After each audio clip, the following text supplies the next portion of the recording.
So, so this is what we were doing yesterday, and I still haven't had a chance to load up uh, the problem on Moodle, which I will do after this class. Now, we talked a little bit about substrate inhibition, and how you can compute this maximum concentration of the substrate, where which coincides with the maximum rate. So, if you were to plot V versus X, S, then you would get this point here, which is the optimum point. And that is the square root of the two constants which are appearing in the denominator here in this equation. Now, we have three kinds of inhibition. One is competitive inhibition, non-competitive inhibition, and uncompetitive inhibition, right? And we talked briefly about this in the previous one, and then we have reversible inhibition. So four kinds really. And I'll just say this briefly so that you are very clear in your minds about the kinds of things that we're dealing with. And it's quite evident if you start looking at the equations how this actually works out. So when you have competitive inhibition, it essentially means that it's competing for the same site as the substrate. And so you can see that this I and the S would be competing with each other, and both would give you the same kind of complex. The S gives you a product, but when I is bound, there's no product. So that is competitive inhibition. When you look at non-competitive inhibition, it essentially means that you can have I bind to another the site independent of the site of independent of S, and what this will result in is actually a change in both the velocity as well as the intercept of the velocity 1 upon v and the intercept of the 1 upon s axis. Both of them will be, the Km binding will be affected. So what it means is that this binding happens on regulatory sites which is away from the enzymatic site, and this is the site where this is happening, for example in this corner here. And when it does that, it essentially does not compete for the site at which the substrate is present. If that happens, then what we see is there is a change in the activity of the active site, the rate at which the substrate gets converted, and that is affected because of the I being present here. Now, so that is going to be what is called as non-competitive inhibition. So when you write out the equations, you see that this Ki that is getting bound here, it only becomes inactive. Where this active site becomes inactive only when the S and the I are bound together, right? So when they're bound together, that's when the rate is changed, and when otherwise it's going to be the normal rate here. So when the S and the I are bound to the enzyme together, then you get a rate which is different from the rate at which the original enzyme would have actually produced the product B. When you look at uncompetitive inhibition, it's slightly different. It's only when the substrate is present can the I go and bind. And when that happens, then it will not produce anything, and otherwise it will produce something. So if ES is left by itself, it will produce the product P. But when ES is bound together, the alternative site which is there for the inhibitor is open now, and that affinity, the structural change is such that the affinity for that site will now increase with the ES bound together. When the ES is bound together and then combined together, they'll give you the ESI complex, which does not affect, which does not result in the production of the product P. And the way you see that is this change that takes place. The slope remains the same because that rate is not getting affected. But if it is bound, then the location of this 1 upon V max is going to change on this axis. And the next one which we talked about is, or we did not talk about, but we kind of stopped the slide before this, is irreversible inhibition. What it means is that once it is bound, it cannot any further, get removed and give you the ES complex once again. That means if it's bound, it drops out of action. So how do you actually evaluate this difference? You can evaluate this difference only by making this plot of Vmax versus E0. So see, the plot now is E0 and not S. So Vmax versus E0. So if it was a normal non-competitive inhibition, then you'll find that if it was the control, which is the rate here is given here, which is the normal rate of this equation, the first set, E plus ES giving you the complex ES, and then that gives you ENP. So that is the control. And if it was non-competitive inhibition, then of course the slope changes, and so you see that the rate is slower. But this intercept point is the same. However, if you have irreversible inhibition, then whatever has bound to the ES complex drops out of action, and so the E0 which is there is shifted to a new position EI, and from there you will find that actually whatever is remaining, that still works, and it works at the same rate. So that is shown by this line here, which has the same slope as the control slope. So those are the things that you have to keep in mind, and there are other mechanisms by which things happen, and two of these mechanisms are important, which we'll discuss right now. And this is the allostatic enzymes which are present, which means that you have what is called cooperative binding. And when you have cooperative binding, what happens is that when one substrate so you'll have enzymes which are multimeric, and they've got different locations where the substrate can come and bind. But the binding of one substrate will enable the further binding of other substrates to their complex. And one of them being, for example, the hemoglobin is a very important example.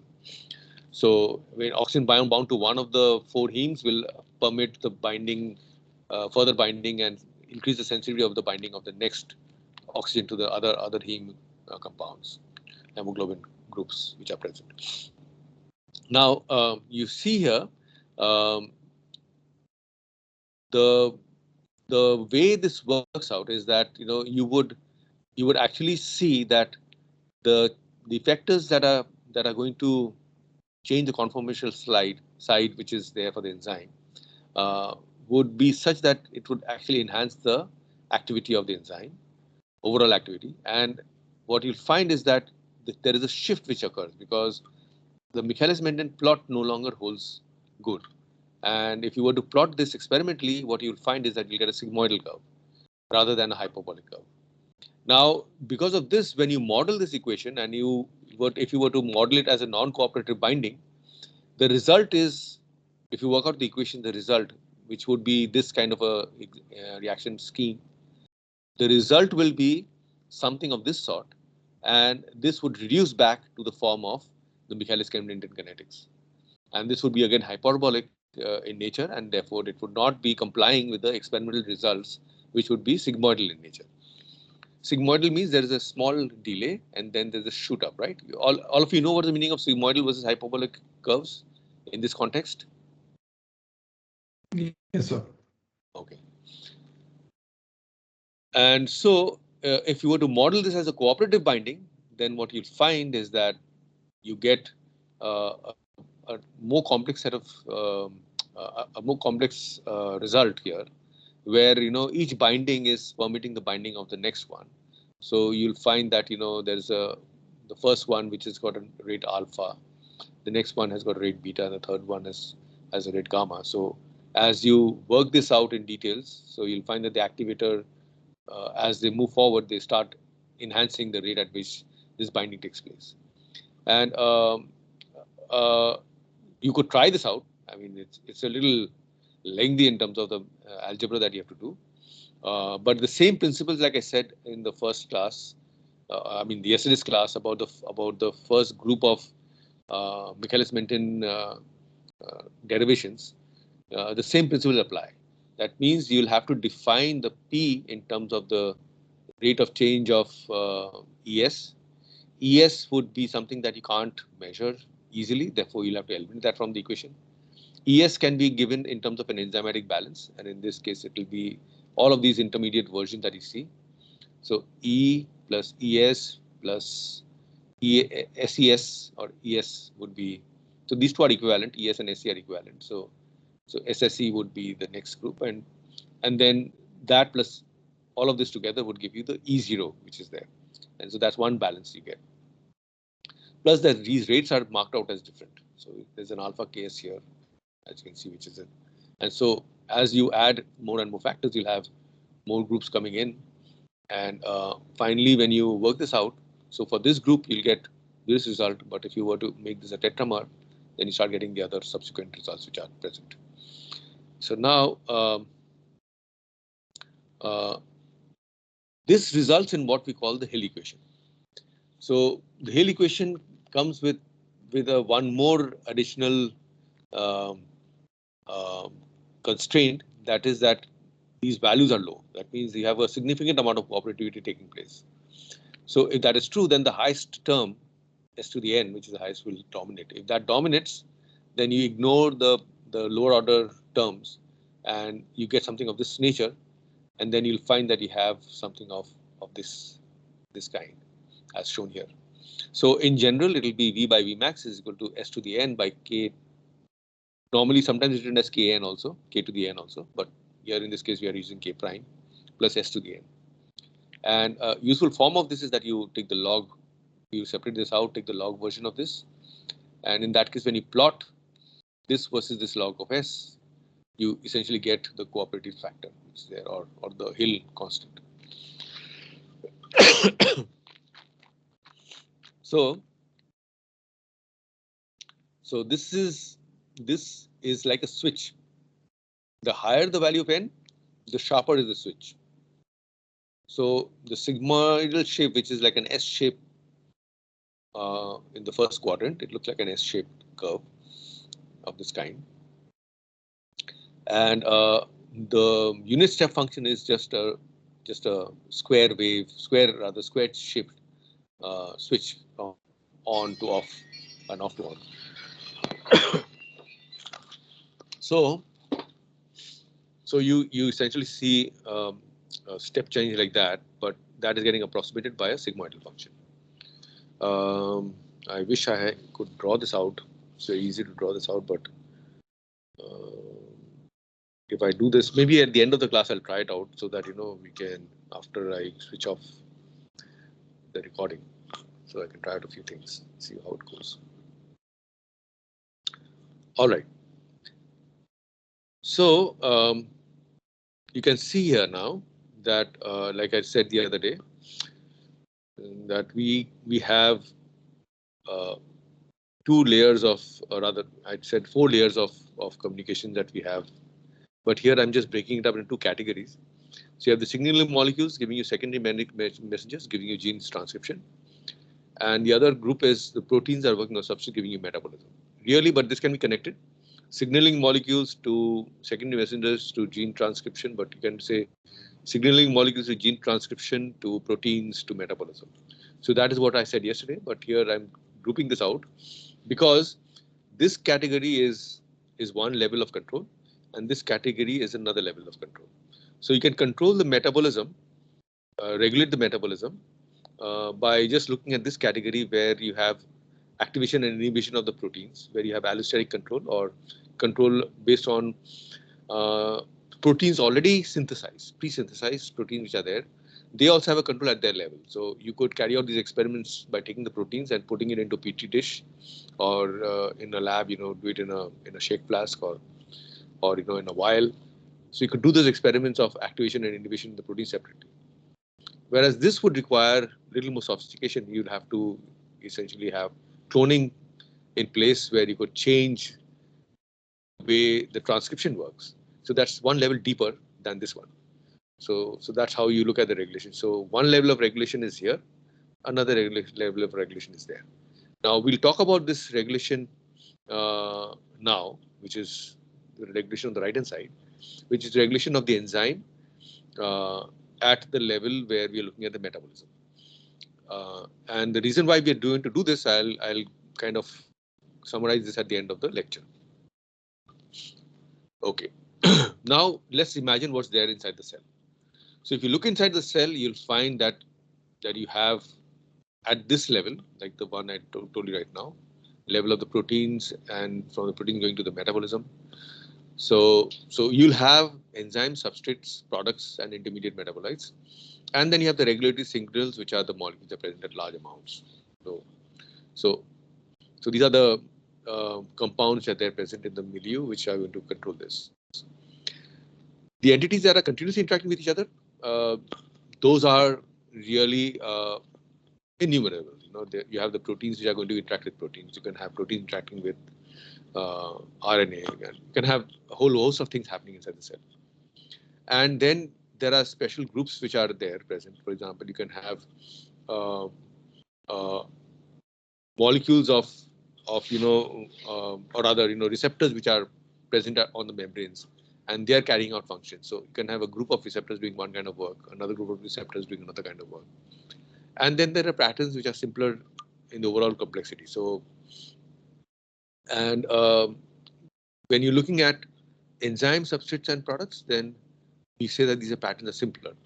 But if you look at the whole group together, then it's overall much more complex, and that requires a little more attention when we combine the two levels together. Okay. Now, what I'm going to lead you to is the fact that as we move forward in the discussion of looking at enzymes and how we are going to write equations to describe enzyme kinetics, you have to keep in mind that this is just one category of the entire host of systems biology. Now, previously we were doing enzyme kinetics. It was not called systems biology, right? But when you look at one pathway, let's say the entire glycolysis pathway or glycolytic pathway, right? Looking at, let's say, from glucose entering into the cell as glucose 6-phosphate going all the way down to, let's say, the TCA cycle, from which several things are happening. Let's say you're having fermentative pathways offshooting or production of some amino acids taking place on the other side. So all of that considered together with all the regulations at the enzymatic level, that would be quite complex. And that would be one level of understanding that we could have. So when we do that, then that is no longer simple enzymatic kinetics, but it is looking at the metabolism as a whole being modeled. And so that would come under the category of system biology, but metabolic analysis, right? Now, metabolic analysis has several components to it. And one of the components to it is to look at the flux balances and to see how within the individual pathways, what's happening. And we talked about a little bit of that earlier. Now, within the cell, there are the innumerable species which are present. And although we say that the 70% of this is aqueous medium or water inside the cell, really it's quite crowded. And it's like, if you had a rendezvous and you're having, blitzkrieg going on, and you just shine your cell phone, and your friend at the other end of the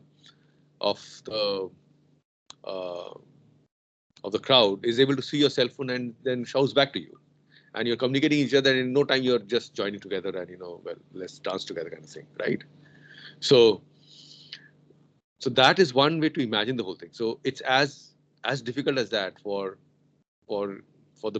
considering the crowd that is there in terms of enzymes being present.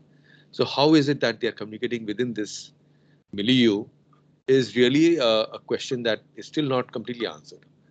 There are now advanced softwares which can map a single cell and look at exactly how it looks by doing some enhancement of the images that we get, and doing some artificial coloring on different species of molecules. You can see that it's quite crowded, and there are papers that are published on this. So, but anyway, so that's one aspect of it. But really what we're trying to say is that, well, there is this activity that is being controlled by mechanisms, or several mechanisms, and these are by precursors, intermediates, end products, and regulatory products. And that the cascade it takes place, but there are these committed steps. And usually these are the steps where you have energy being supplied, or steps where the reaction is irreversible. And this is important because, for example, within the cell, when you look at a metabolic pathway, you will notice that there are some pathways where energy is being produced, and there are some pathways where energy has to be put in by the cell in the form of ATP and ATP, that pair. Or you have some kind of reduction power that's happening, NAD plus and NADP, or NADPA NADP plus and NADPH. So that's the way they usually this is done. So you have these two groups which are present, and based on that currency, you can have a committed step taking place. The other important thing is when you are looking at this modeling that takes place, you will immediately recognize the fact that actually there are very, very particular time constants that are associated with each of these steps. And if you look at the span of the entire scale of the cell, starting from molecular vibration that can happen during active site combinations with substrates, those kind of phenomena compared to, let's say, the division of the cell or evolutionary changes that are taking place in the cell. So you have like 15 orders of magnitude changes that can happen in the rates that you observe, or the time constants that you observe. Now these time constants are very important because often they help you to classify the boundary of the system. So we have an example here, and you can see that the first 5 reactions are having in orders of magnitudes which are at least in integers. If you look at the fastest among this is 4, relaxation time is 4 seconds. But anything else below this, you find that the relaxation times are much higher, much faster.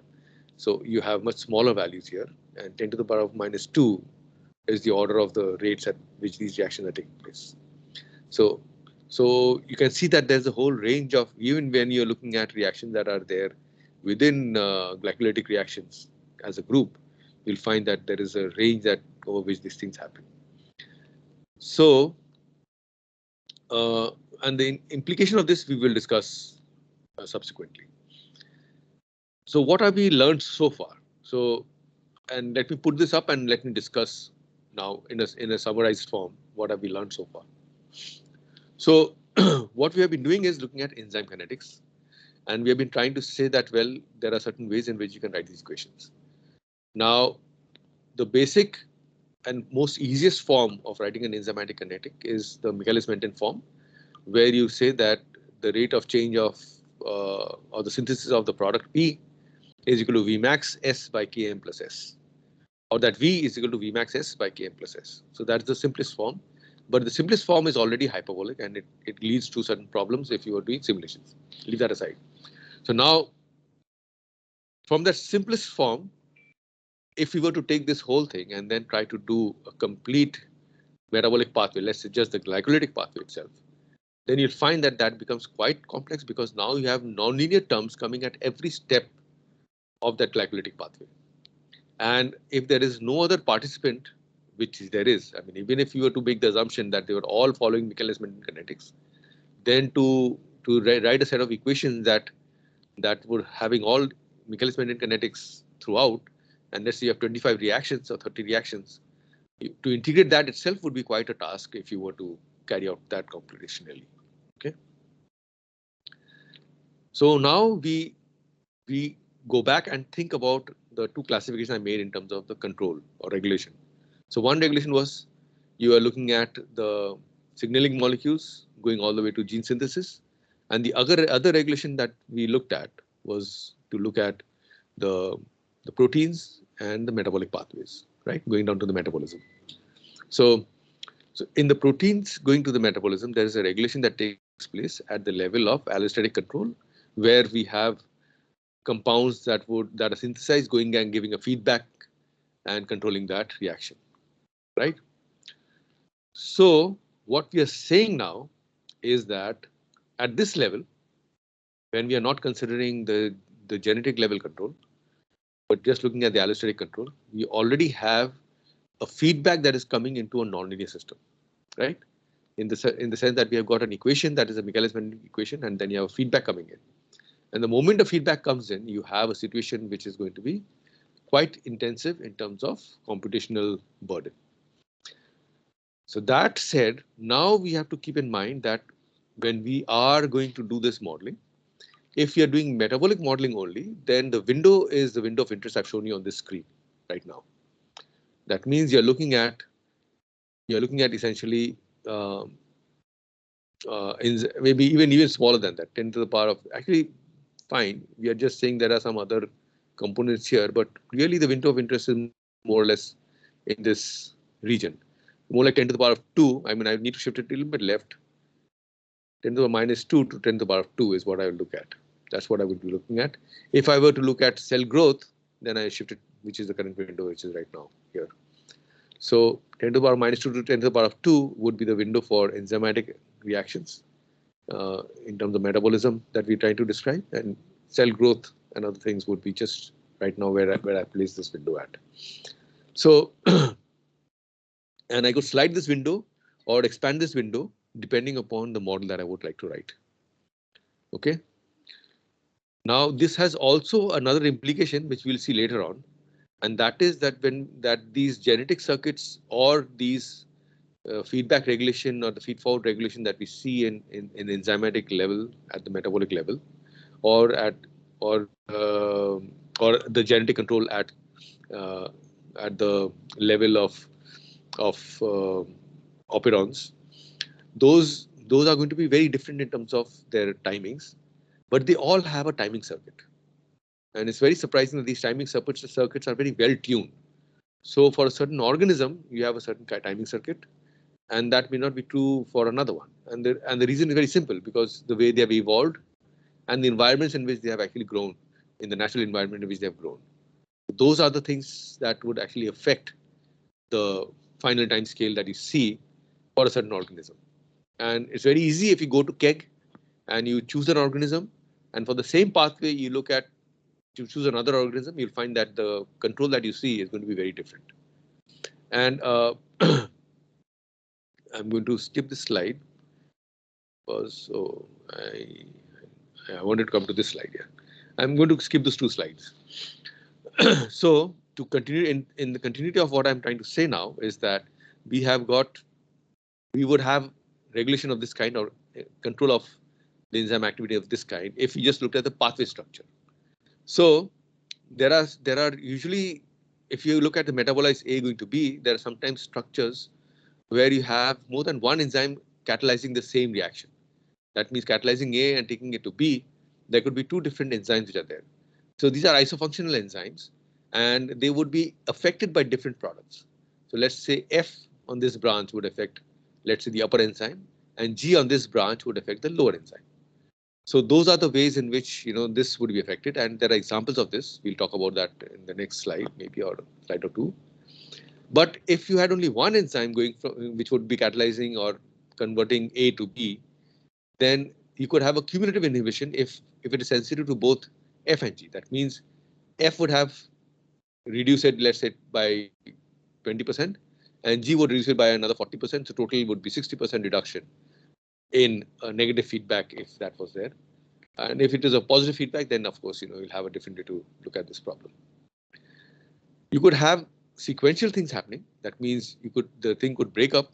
That means a product C could actually inhibit the first step or the first enzyme, whereas a product F would inhibit, let's say, the third enzyme, or G would inhibit the fourth enzyme here. So you can have structures like this, and you can have more complex structures than this also. These are the basic structures that you would normally identify. And you could have a combination of activation and inhibition. One could actually activate, the other could inhibit. So depending upon the absence or presence of this, and timing circuits, again, are important here.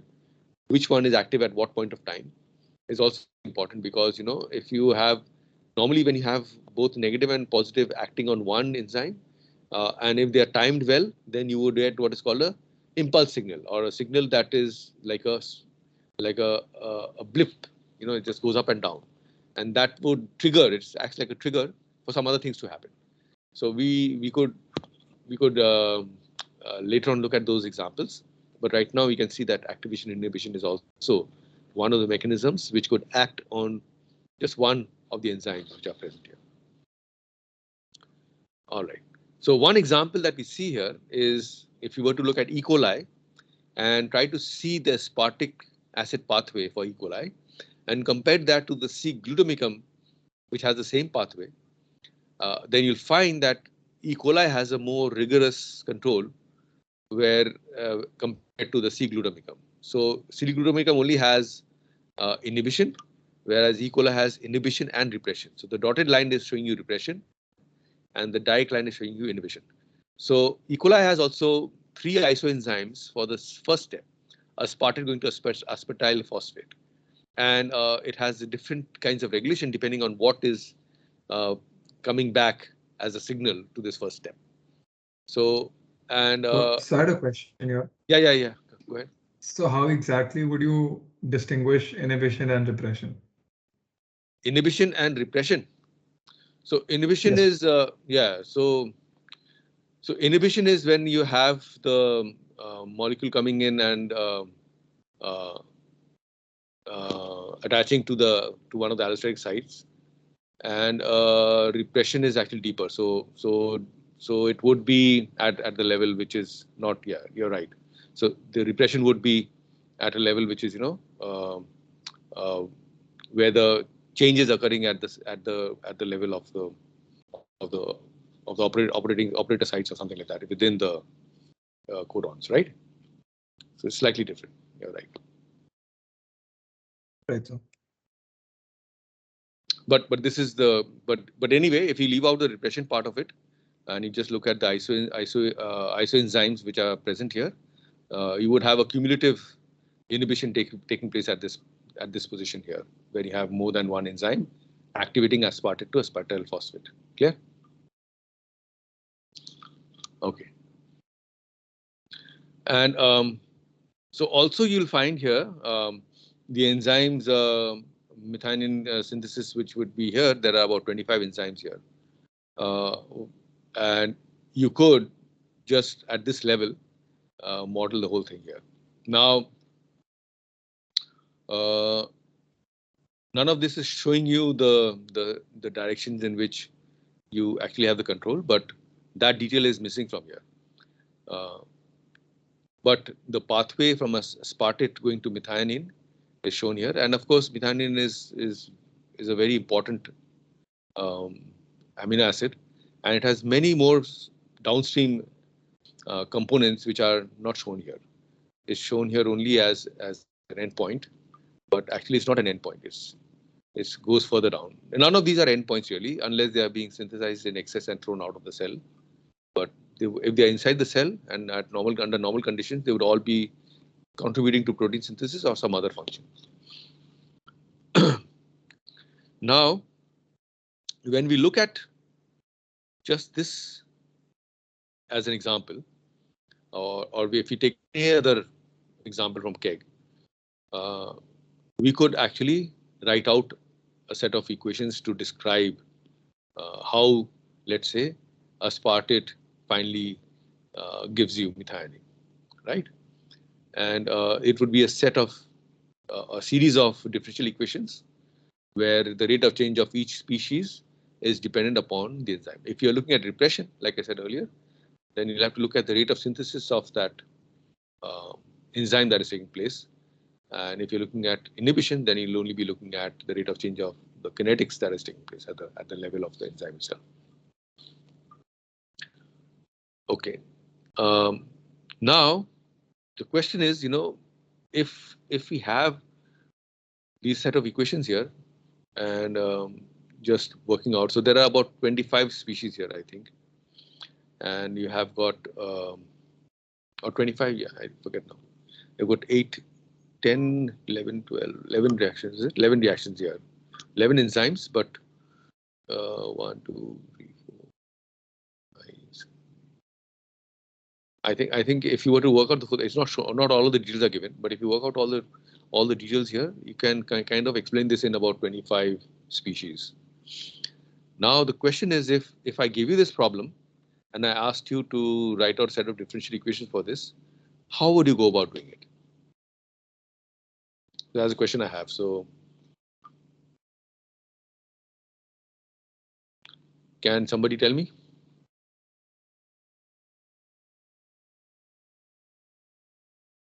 Yes.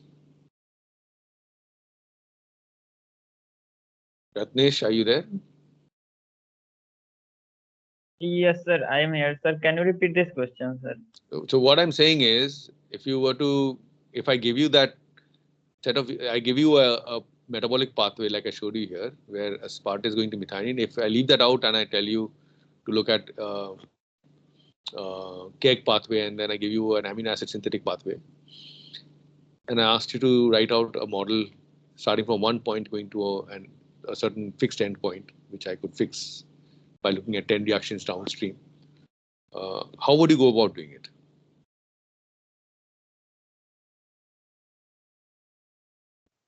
Sir, it will be like a set of equations.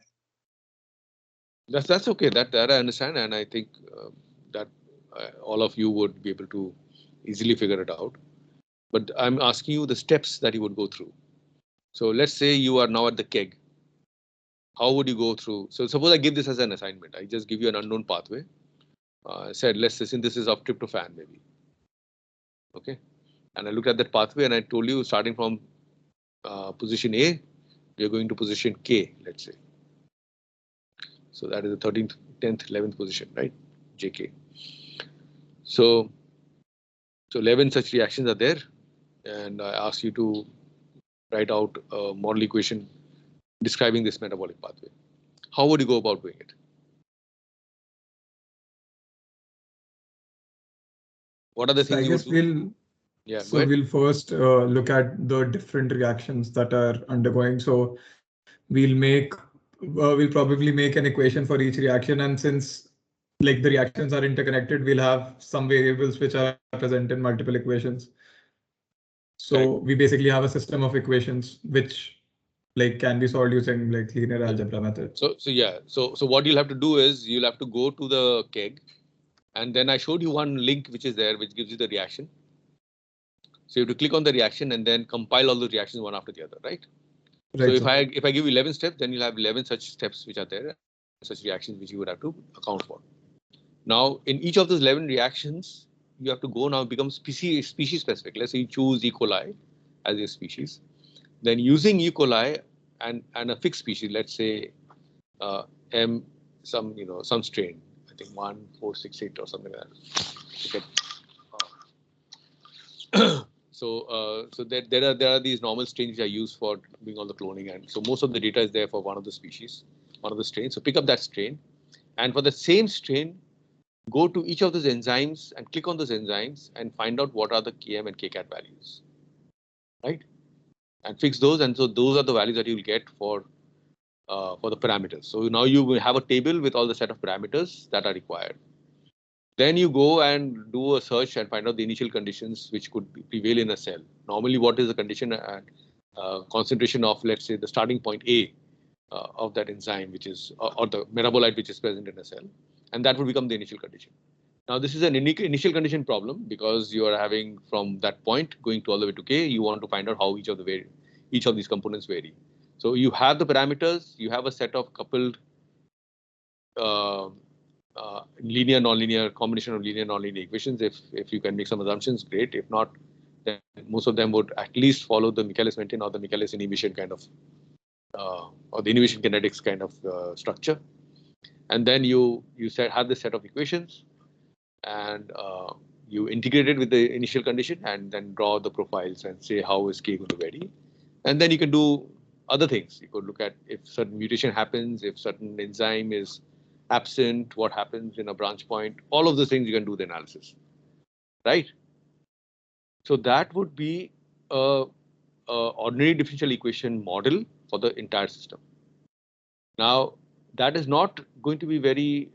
That is going to be good if you have a small system, but as the systems become larger, it may not be so easy, and it may not be so easily amenable to analysis because you're not able to apply or generalize this. Because the moment you have a hyperbolic structure, you cannot put that into maybe, let's say, a linear algebra structure like you were saying, Vishantan was saying, right?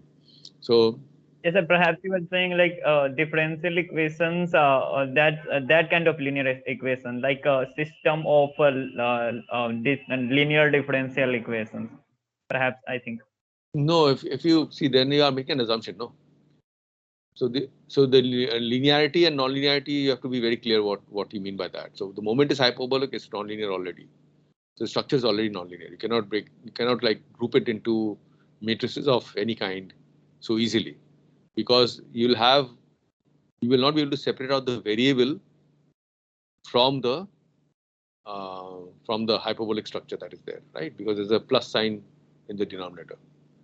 So somehow either you have to do a Taylor's approximation if you want to make an approximation, or there should be an experimental condition that allows you to make that approximation to make it linear. And normally you can't do it, so you just let it be and go into the nonlinear structures where the kinetic term is in one matrix altogether. So you say that dx dt is equal to the kinetic term, which is a matrix, which is going to be a vector matrix in this case, plus a gx, which is going to be what is showing you what is coming in and out, the transport components for each node. And then what is it that is changing on that side? So if there is some input that you're making, then how is it changing? So you have a nonlinear structure already built in. Okay. I wish I had a board. I mean, these things are very nicely done when you are in a class and movements on the board. I'll have to learn how to do this whiteboard maybe at some point. Because I couldn't see the whiteboard coming up here in the options today. I did check this morning. All right, Sir, you can use the PowerPoint also. You can add slide in PowerPoint, and then you can use there also the pen. Okay, maybe I can. Maybe I'll do that. Add a blank page and then use that draw function. Okay. Up there. Good. All right. Let's see if I can do that. Yeah. So control. Oops. Oh, this one doesn't work here. I'm in my Mac, not in my other one. So I have to say new slide somewhere. Insert slide. Let's say I put some slide here, and I'm going to just get rid of that.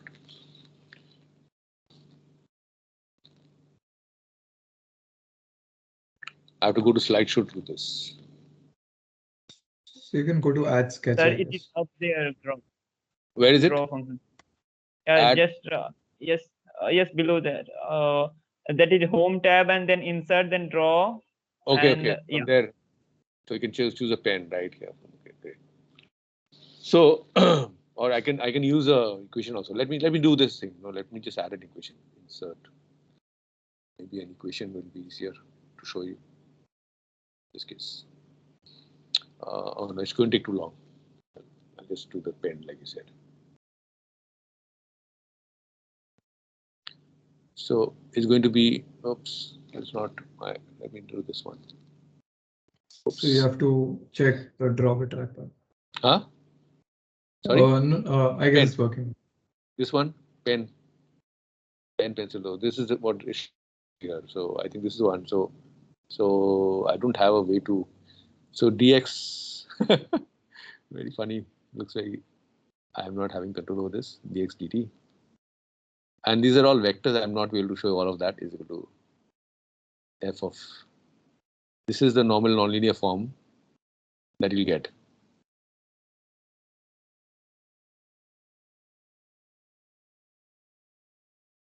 X times u. I'll have to find another better way of doing this. Okay, so whereas if it was just a linear system, you'll have dx dt is equal to some matrix A times x plus some u. These also matrix, and then you have u. The difference is that there is a functionality here and this one. So you will get, if you were to do an ordinary differential equation which is on slide 26, then you would be doing it in this form. Whereas we would like to get to a form where this is possible, because then this is easier for us to do. And to do that, well, there are certain ways you can actually make these assumptions. So if you did the flux analysis, then you would be looking at what I call a set of stoichiometric reactions, and these stoichiometric reactions would be classified into substrates, metabolic products, components, biomass constituents, and intracellular metabolites. And if you were to go under this classification, then you could write out the equations in a certain fashion. And the convention is that you write the components that are synthesized in the plus sign and those that are getting utilized in the negative sign. So the reaction that is shown here, which is the first step, can be written as 2 pyruvate plus 2 ATP plus 2 NADH plus 2 water, which is on the left hand side, on the right hand side, and then you bring it to the left hand side because that's being produced, and negative or minus of the glucose, the ATP, the PI, and the NADH, NAD plus, sorry. So that's how you would write this equation out. So this is one way to write it out. So normally a convention is followed, and these species that are, so you could now list out all the whole set of reaction like this, and so if you do it this way, the reason why you do this in this fashion is that you could easily write an algorithm, and then you could pick up these components very easily from an input panel, and then put them into a matrix form very easily. So that's the reason why a convention like this is developed. And so as you can see here, if I were to frame this, to expand this a bit more. Yeah. So if I were to take this example of glucose, this is a glycolytic pathway, glucose going down to, let's say, erythrose 4-phosphate here. So I could write these equations in this form. So you can see that this could be an exercise that you could carry out, and you could write it out in this fashion. So each step, is now written in a fashion that converts this. So the same thing that I said about this pathway, if it was in keg, then I could pick up the enzyme, the constants for this enzyme, pick it up from the keg pathway. This reaction I could pick up also, and I could write an ordinary differential equation explaining this, or I could just look at the stoichiometry of these equations and just present it in this fashion. If I do this, then I could essentially work this out, and this is another example actually. So I think there's just another example after this. So if I do this, then I can work it out in a fashion that I get this whole set of reactions written with plus and minuses showing production and consumption. And then I could do what is called a grouping to show this in terms of I think there's another example here, and then I think, yeah. So I could group this into a form like this, where I could have the stoichiometries put into these matrices of this kind. So I could have substrates, I could have products, I could have metabolites, and of course I could have macro molecule synthesis, but that is not shown here in this case. A macromolecule, for example, would be maybe a protein synthesis of a certain kind, or the cell mass itself, or you could choose something that requires an assembly of components from here in a certain stoichiometric fashion. And often it has been used to kind of address problems where proteins are being synthesized of a certain kind. So so you can see here that this structure is something that is easily put into a matrix form, and of course then the linear algebra comes in, and you can start using it very easily by using just matrix operations to work out details of what's happening within this matrix, within the set of reactions. So this would form the foundation and method of analysis. So there are two methods that we talked about today. One is just doing the ordinary differential equations and coming up with a nonlinear group of couple nonlinear or couple linear groups of linear nonlinear group of equations with variables that could be present in more than one equation, and then you essentially integrate that based on some initial conditions or constraints which are being imposed by the cell condition or the environmental condition, and then you interpret the result that you see, which would be dynamical in nature, that you'll get it with respect to time. But if you get rid of that time factor and not worry about it, and you convert everything to an algebraic set of equations, then you get a different representation and a different way to look at the problem. And there you would have to look at other methods of analysis to come up with a different qualitative nature of understanding of what's happening within the cell or within the metabolic pathways. So that's where I am right now. And as an exercise, can you take this pathway that I've shown you here and write out the equations in terms of, and I'll just show you briefly, 8 equations I need to show so that you can show this one. Okay, try it out for 2 minutes maybe before you leave.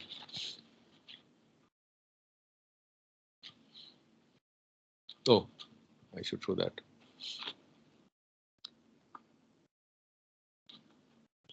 Try it out.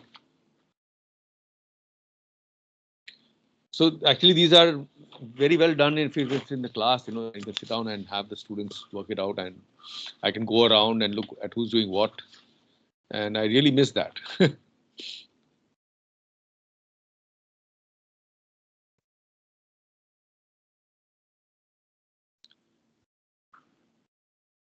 Yes. Would you like to do that? Are you doing this? Yes, sir. Okay. Yeah. Yeah. I'm showing it to you. Just try for 5 minutes and then we can take a call on this. I want 8 equations like I showed you. So look at this. So there is one glucose here, which is substrate. These are the products which are in boxes. So you do it in terms of these products: succinate, formate, lactate, carbon dioxide, hydrogen, ethanol, acetate, and the nodes which are present: PEP, pyruvate, and acetyl-CoA. The nodes are important because they're not in a linear chain. So what comes in a linear chain, they'll all cancel out if you notice. So when you're doing PEP, then you would look at PEP going to succinate. Because if you have any of the intermediates present, you'll have multiple reactions, but it won't work out. They all cancel out. So 1, 2, 3, 4, 5, 6, 7, 8. Yeah, okay. You can get rid of this carbon dioxide from here, and you can add these two here.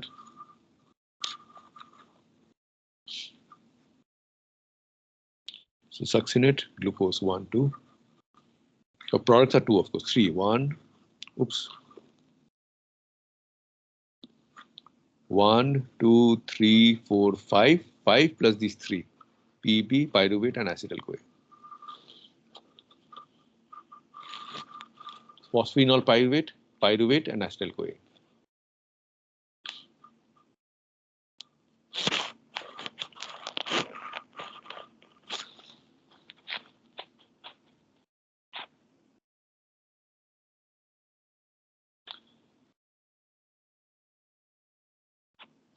So should we continue, or you'll do it later and let me know in the next class? Sir, I think, sir, I cannot do like I missed a bit of the lecture, so I think it will be better if you allow to. Okay. So I'll give another exercise. I'll show you. You can use that as an example. I'll upload this lecture. Yes, you can sir. use this as an example. I'll give you another example and you try it out on another example. Okay. So I'll upload these two. So one is the previous class that I talked about, where I said that you need to do something for just looking at the 3 plots that are possible. And I'll give you this one also, one example. So let me just work on that. Maybe I'll upload it in Moodle so that you can have access to that. Okay. So today, Yes, then okay. So we conclude this lecture now, and if you have any questions, please go ahead and ask.